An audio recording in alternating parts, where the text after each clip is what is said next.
ओम श्री गुरु सत्ताई नमः। सभी को प्रणाम। आइए पढ़ते हैं परम पूज्य गुरुदेव श्री राम शर्मा आचार्य जी द्वारा लिखित पुस्तक स्वर योग से दिव्य ज्ञान। स्वर योग एक विशुद्ध वैज्ञानिक तत्व ज्ञान है। वो बतलाता है कि निखिल विश्व ब्रह्मांड में व्याप्त भौतिक शक्तियों से मनुष्य शरीर किस प्रकार प्रभावित होता है। सूर्य, चंद्र अथवा अन्य ग्रहों की चैतन्य रश्मियों द्वारा यानी कि किरणों द्वारा शरीर के परमाणुओं में किस प्रकार की चेतना उत्पन्न होती है। शरीर की जब जैसी स्थिति हो तब उससे वैसा ही काम लेना चाहिए। यही स्वर योग का गूढ़ रहस्य है। शिव स्वरोदय ग्रंथ में भगवान शिव माँ पार्वती से कहते हैं, कुयोगो नास्ति हे देवी भवता वा कदाचन प्राप्ते स्वर बले शुद्धे सर्वमेव शुभम फलम।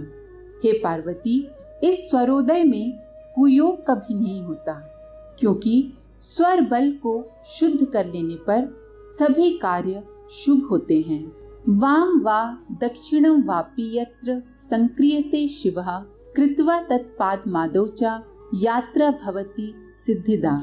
अर्थात यदि यात्रा करनी हो तो जो भी दाहिना या बायां स्वर चल रहा हो उसी चरण को आगे रखकर यात्रा करें तो वो यात्रा सिद्धि देने वाली होती है। इन श्लोकों से स्वर शास्त्र की अंतरात्मा प्रकट हो जाती है।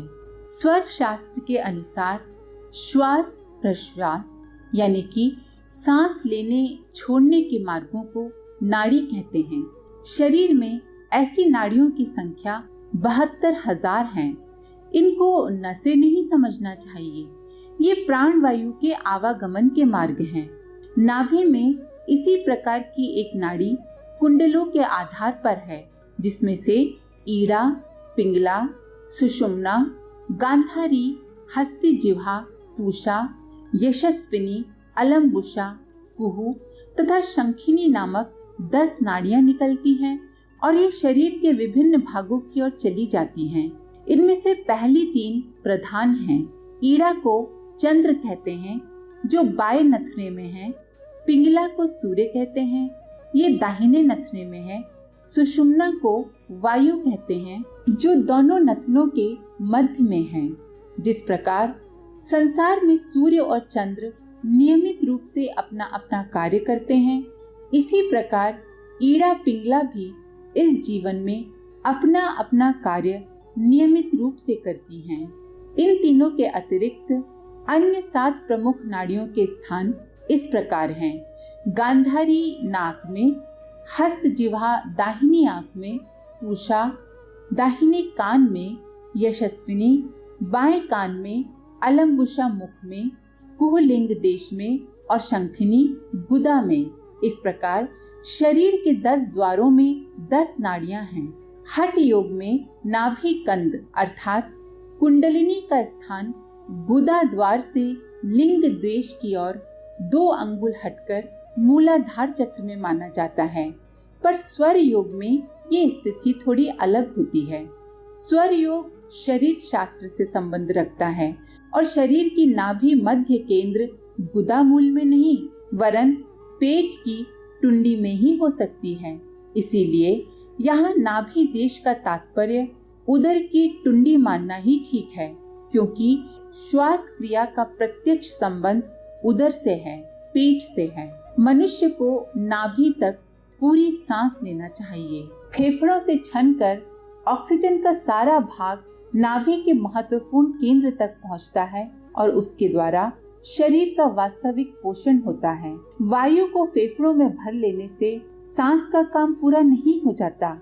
सांस लेने का उपयुक्त तरीका ये है कि उससे पेड़ों तक पेट सिकुड़ता और फैलता रहे एवं डायफ्राग्म का भी संचालन होता रहे। डायफ्राग्म एक मांसपेशी है, मसल है, जो छाती और पेट के बीच में स्थित होती है और सांस लेने में मदद करती है। कहने का तात्पर्य ये है कि सांस इस तरह लेना चाहिए कि सांस का प्रभाव नाभि तक पहुँचे। अगर ऐसा नहीं होता तो स्वास्थ्य को क्षति पहुँचती है। भारत के ऋषि मुनि इस विज्ञान का अनुसंधान बहुत प्राचीन काल में कर चुके हैं कि फेफड़ों से सांस लेना अधूरा काम है और इससे जीवन का बहुत सा विकास रुका रह जाता है। प्राणायाम की क्रियाओं का गुप्त रहस्य है कि नाभि की कुंडलिनी तक पूरी सांस पहुँचे और उसमें से निकलने वाली 10 नाड़ियों में उचित मात्रा में प्राण प्रवाहित हो और वे 10 द्वारों की ठीक प्रकार रक्षा करें। इन नाड़ियों को चीर फाड़ करके नहीं देखा जा सकता, क्योंकि यहाँ पर नाड़ी शब्द का अर्थ खून बहाने वाली नसों से नहीं है। जिन नाड़ियों की बात यहाँ की जा रही है, ये अत्यंत ही सूक्ष्म वायु मार्ग हैं, जो यंत्रों की सहायता से नहीं बल्कि सूक्ष्म दृष्टि द्वारा ही देखे जा सकते हैं। ध्यान देने पर हमें मालूम पड़ता है कि दोनों स्वर एक साथ नहीं चलते, अर्थात दोनों नथनों से एक ही समय में वायु प्रवाह नहीं होता।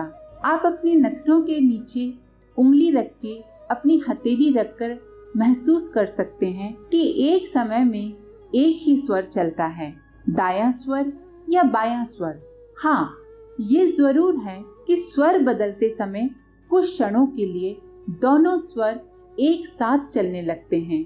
उसे सुषुम्ना का प्रवाह कहते हैं। जिस प्रकार समुद्र की लहरों पर सूर्य और चंद्र का प्रभाव पड़ता है, उसी प्रकार हमारे सांसों पर पड़ता है। प्रत्येक पखवाड़े शुक्ल पक्ष तथा कृष्ण पक्ष में श्वास की गति बदलती है और प्रायः एक नासिका से 1 घंटा श्वास चलकर बदल जाती है। शुक्ल पक्ष की प्रतिपदा को सूर्योदय के समय ईड़ा नाड़ी अर्थात चंद्र बायां स्वर चलना चाहिए। इसी प्रकार कृष्ण पक्ष की प्रतिपदा को सूर्योदय के समय पिंगला अर्थात सूर्य यानी कि दाहिना स्वर चलना चाहिए। अगर इस प्रकार स्वर चले तो शारीरिक और मानसिक स्थिति बिल्कुल ठीक रहेगी। इसीलिए स्वर शास्त्र कहता है कि उपरोक्त प्रकार से नियम पूर्वक नाड़ी चलने पर मनुष्य को वो पक्ष में शुभदायक है और विपरीत दशा में अशुभ है। यहाँ अशुभ का मतलब किसी अंधविश्वास से नहीं है।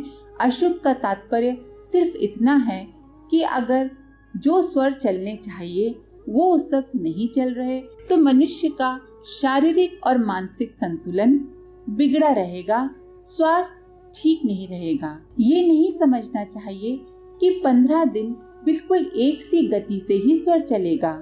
चंद्रमा की कलाओं का सूक्ष्म परिवर्तन स्वर में कुछ परिवर्तन करता है। चंद्र और सूर्य की अदृश्य रश्मियों का प्रभाव स्वरों पर पड़ता है। सब जानते हैं कि चंद्रमा का गुण शीतल और सूर्य का उष्ण है, गर्म है। शीतलता से स्थिरता, गंभीरता, विवेक जैसे गुण उत्पन्न होते हैं और उष्णता से तेज, शौर्य, चंचलता, उत्साह, क्रियाशीलता, बल आदि गुणों का आविर्भाव होता है। मनुष्य को सांसारिक जीवन में शांतिपूर्ण और अशांतिपूर्ण दोनों ही तरह के काम करने पड़ते हैं। किसी भी काम का अंतिम परिणाम उसके आरंभ पर निर्भर है। इसीलिए विवेकी पुरुष अपने कामों को आरंभ करते समय ये देख लेते हैं कि हमारे शरीर और मन की स्वाभाविक स्थिति इस प्रकार के काम करने के अनुकूल है कि नहीं। एक विद्यार्थी को रात्रि में उस समय पाठ याद करने को दिया जाए जब उसको नींद आ रही हो तो वो पाठ को अच्छी तरह से याद नहीं कर सकेगा, और यदि वही पाठ उसे प्रातः काल की अनुकूल स्थिति में दिया जाए तो आसानी से सफलता मिल जाएगी। ध्यान, भजन, पूजा, मनन, चिंतन के लिए एकांत की आवश्यकता है, किंतु उत्साह भरने और युद्ध में प्रवृत्त होने के लिए कोलाहलपूर्ण वातावरण के बाजों की घोर ध्वनि की आवश्यकता है। उचित स्थितियों में किए हुए कार्य अवश्य ही फलीभूत होते हैं। इसी दृष्टिकोण के आधार पर स्वर योगियों ने आदेश दिया है कि विवेकपूर्ण और स्थायी कार्य चंद्र स्वर में किए जाने चाहिए, जैसे कि विवाह, दान, मंदिर, कुआं, तालाब बनवाना, नए वस्त्र धारण करना, घर बनाना, आभूषण बनवाना, शांति के काम, शपथ खाना, औषधि देना, रसायन बनाना, दूर की यात्रा शुरू करना, विद्यारंभ, यज्ञ, दीक्षा, मंत्र, विद्याभ्यास, योग क्रिया आदि ये सब कार्य ऐसे होते हैं जिनमें अधिक गंभीरता और बुद्धिपूर्वक कार्य करने की आवश्यकता है। मन शांत होना चाहिए, इसीलिए इनका आरंभ भी ऐसे समय होना चाहिए जब शरीर के सूक्ष्म कोश चंद्रमा की शीतलता को ग्रहण कर रहे हैं। उत्तेजक, आवेश एवं जोश के साथ करने पर जो कार्य होते हैं उनके लिए सूर्य स्वर उत्तम कहा गया है, जैसे कि व्यायाम करना, युद्ध करना, कोई भी शौर्य का, वीरता का काम करना। जिन कार्यों में बल लगता है, आवेश होने की जरूरत है, जोश होने की जरूरत है, ऐसे कार्य उस वक्त अच्छे होंगे जब सूर्य की उष्णता के प्रभाव से, गर्माहट के प्रभाव से जीवन तत्व उत्तेजित हो रहा हो। शांतिपूर्ण मस्तिष्क से भला युद्ध कैसे किया जा सकता है? कुछ क्षणों के लिए जब दोनों नाड़ी चलती हैं, जिसे कि सुषुम्ना काल कहते हैं, तब प्रायः शरीर संधि अवस्था में होता है। संधि कहते हैं दो चीजों के मिलने का समय, जैसे कि भोर का समय जब रात जा रही होती है और दिन शुरुआत हो रहा होता है, या फिर गोधूली बेला जब दिन विदा हो रहा होता है और रात्रि आ रही होती है। तो दो चीजों के मिलने के समय को संध्या काल कहते हैं। इसी प्रकार जब दोनों नाड़ियां एक साथ चल रही होती हैं तो ये शरीर की संधि अवस्था होती है। इस समय जन्म या मरण काल के समान पारलौकिक भावनाएं मनुष्य में जागृत होती हैं और संसार की ओर से विरक्ति, उदासीनता एवं अरुचि होने लगती है। इस समय मनुष्य का चित्त सांसारिक कार्यों से उदासीन हो जाता है और आत्मचिंतन की ओर झुकता है। ये समय ध्यान के लिए, साधना के लिए बहुत अच्छा है, पर यह क्रिया बहुत ही सूक्ष्म होती है और अल्प काल के लिए आती है, इसीलिए हम उसे अच्छी तरह पहचान भी नहीं पाते। यदि इस समय परमार्थ चिंतन और ईश्वर आराधना का अभ्यास किया जाए तो निसंदेह उसमें बहुत उन्नति हो सकती है, किंतु सांसारिक कार्य के लिए ये स्थिति उपयुक्त नहीं है। इसीलिए सुषुम्ना स्वर में आरंभ होने वाले सांसारिक कार्यों का परिणाम अच्छा नहीं होता। वे अक्सर अधूरे या असफल रह जाते हैं। सुषुम्ना की दशा में मानसिक विकार दब जाते हैं और गहरे आत्मिक भाव का उदय होता है। इसीलिए इस समय में दिए हुए श्राप या वरदान अधिकांश फलीभूत होते हैं। कहते हैं जैसा पिंड में वैसा ब्रह्मांड में, अर्थात ये शरीर निखिल विश्व ब्रह्मांड का एक छोटा स्वरूप है। प्रकृति के नियमों में संसार की व्यवस्था चल रही है, उन्हीं पर शरीर की क्रियाएं भी अवलंबित हैं। भगवान सूर्य नारायण की उत्तरायण और दक्षिणायन दो गतियां हैं। इसी प्रकार शरीर में ईड़ा, पिंगला, श्वास की दो गतियां हैं। दिन और रात्रि के दो भेद भी इसी प्रकार हैं। दिन उत्तरायण है तो रात्रि दक्षिणायन, ईड़ा उत्तरायण है तो पिंगला दक्षिणायन। जिस प्रकार उत्तरायण के महीनों में शीत की प्रधानता रहती है, उसी प्रकार चंद्र नाड़ी शीतल होती है, और दक्षिणायन के महीनों में जिस प्रकार गर्मी की प्रधानता रहती है, उसी प्रकार सूर्य नाड़ी में उष्णता एवं उत्तेजना का प्राधान्य होता है। आज के लिए इतना ही। अपने विचार कमेंट बॉक्स में जरूर लिखें। आप सभी का धन्यवाद। ओम शांति। हमारे YouTube चैनल को सब्सक्राइब करें और बेल आइकन को दबाकर ऑल पर क्लिक करें ताकि आने वाले सभी वीडियोस की नोटिफिकेशन आपको मिलती रहे।